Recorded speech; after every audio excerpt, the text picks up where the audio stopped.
Hello, welcome back to me and Samuel's podcast, Back of the Net. This is the second one of this year. Well, let's first talk about Everton versus Liverpool. What a great game for the Everton fans to see them two. They're beating Liverpool 2-0 to Liverpool. What do you think, Sammy? Well, it was a brilliant game to be honest. I think the way that Everton just shone against Liverpool, and the way that they did so well to score two past them. Liverpool haven't really been the best at the minute, but still, it's hard to go to Anfield. And well, actually, no, it's not hard to go to Anfield and get 3 points at the minute. But still, it's like they're doing really well, Everton, and could be top six. I think also Liverpool, their defence and all the injuries that has happened, I think they need to stop playing Henderson at centre back because he needs to be in the midfield. He gives so much quality in the midfield with other players like Wijnaldum.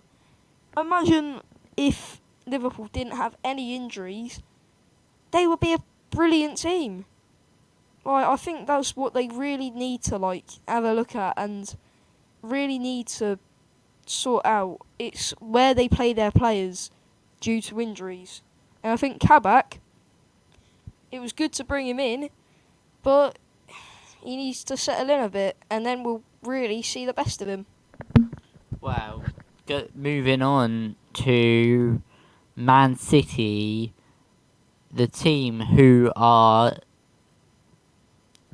probably one of the best so far I've seen. They didn't look at the start of the league. They didn't look like they were gonna win it, but they pulled through, and now they're at least 10 points away from second, and they beat Arsenal on the weekend 1-0.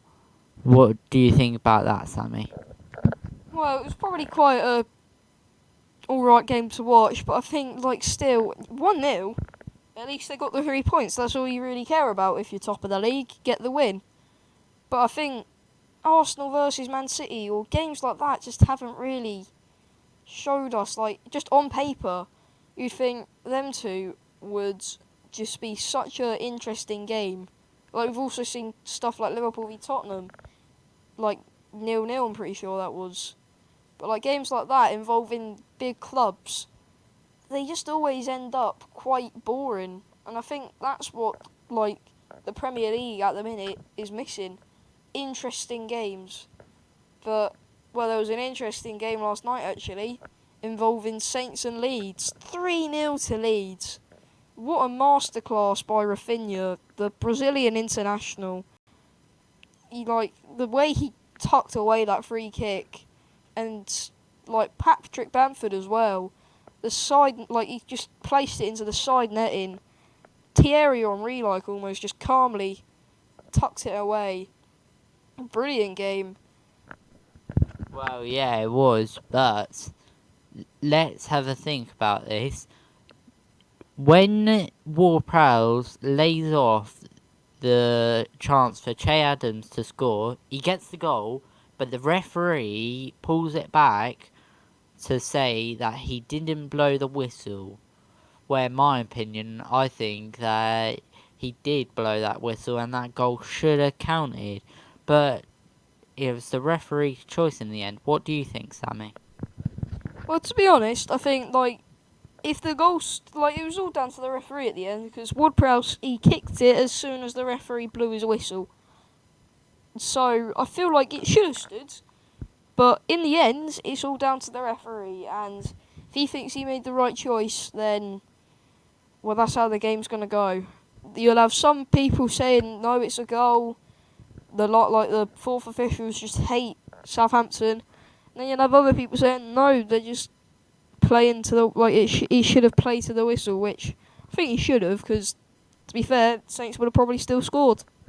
Well, if we're on the topic of Saints, they did play on Saturday night and they drew to Chelsea, 1-1. Well, Minamino's goal was amazing. He takes on two players at once and then just buries in bottom corner on the left hand side. And then Chelsea come back with a draw because of a easy chance that the penalty was being given. What do you think overall that game?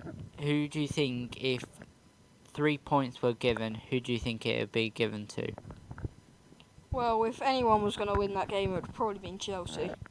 Like, to be honest, Saints never looked like they were going to win the game.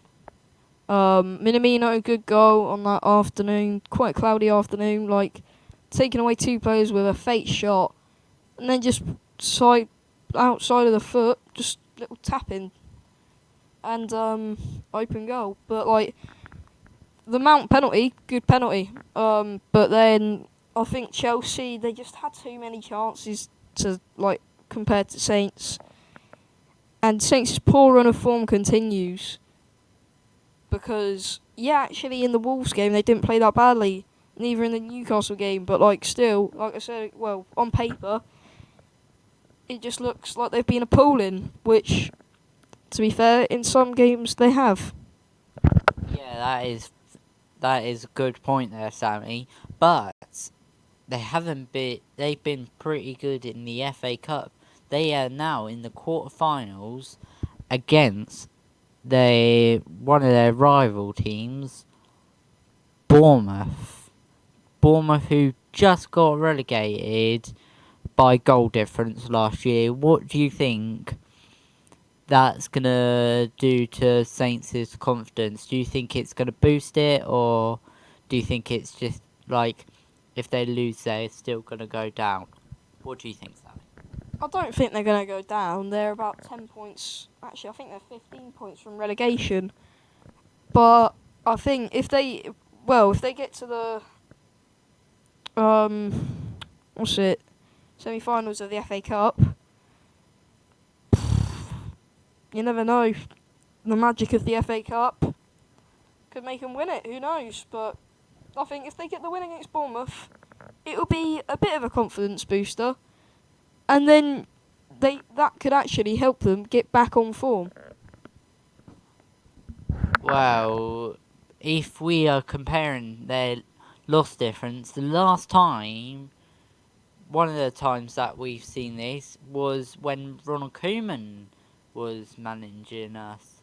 We had that lost run, and then he still kept us up. He kept us in the top 7 or like top 10. So, what do you think? Comparing the managers, Ronald Koeman and Ralph, what do you think Ralph's done differently to what Ronald Koeman did? Sammy, what do you think? Well, for one, he got us to the top of the league for a bit, but I think like he's sort of had to change the way that Saints play, because we used to be like quite a threat going up, and we still are. But we used to be like quite an attacking team, like sort of get the ball fast tempo, get it up, and it was quite actually very nice football to watch. But now it's when we have the ball on the break, it's lovely play. Like Bertrand and Walker Peters really do get involved, but they also get involved defensively, which helps a lot for our counter-attacking style of football. The way that they get back and get up and are such attacking threats, it's like quite a big help when they're both fit and when they're both ready on their game to have them run right up and down the pitch. And they've created quite a lot of chances. Well, yeah. Now moving on to a team that has shocked us all. West Ham are now 4th in the league. They're in the top 5 well, they were only last year. They couldn't even make it into top 10. What do you think they've done differently this year, Sammy? Well, I think like the way that they've changed their play, like Southampton almost. Like Thomas Susek, brilliant player. Like he's the Terminator. He can do anything. And Jesse Lingard, what a loan! Like I think if they make that a permanent deal, signing of the season, that could be the signing of the season for West Ham, because they had Haller, who was a bit of a flop, but he scored one nice overhead kick, and they've scored so many goals that are vital to keep them in the top six. They could get Europe, and they could just shock the whole footballing world, and they could actually be back to one of the best teams in England. Well, yes. Now, if we're moving on to the other side of the table, back to bottom three, it is a tight call to see who will be getting relegated, because at the moment there's only 3 points difference between 18th and 17th, and that is Fulham, who are in 18th and having a better run of play now, and Newcastle. Well, what have they done? Like, I remember last year they were still a decent team to go up against, and now they probably had so many injuries, it's gone down, and now they're looking at relegation battles. Now, we've seen other teams like Saints have like 3 seasons or 4 seasons of relegation battles, but now it's Newcastle's chance, and also Brighton. They're still trying to get out of relegation battles. Now, that is, if Brighton go down, that is 2 teams that are near Southampton that have been relegated, and well, who do you think would be leaving from either Newcastle or Brighton if they get relegated? What do you think, Sammy? Well, I think if Newcastle get relegated, then the same old story. I think they'll try and keep their best players, get back up, then mid-table all over again. But Brighton, if they go down, I don't really see them coming up for a while. Like 4 years, I reckon.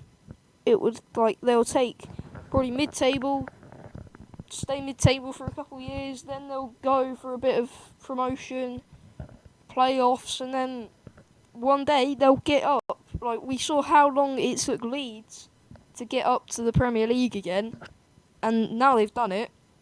So if one of them two go down, or if both of them go down, it could be the same story with Leeds, or it could just be the same story with Newcastle a couple of years ago. Well, yes.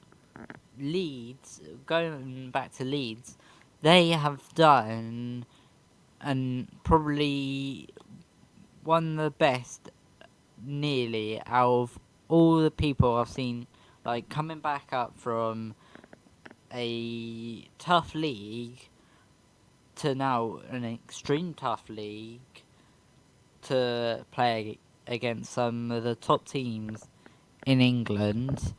Now they've got to stay there for a couple of seasons. Do you think they can, let's say in 2 years' time, handle the Premier League still, even though they haven't, like, let's say they haven't even signed under 5 players? Do you think they'll still be one of the mid-table league teams? What do you think? I think they'll actually always be quite a solid team in the Premier League from now on.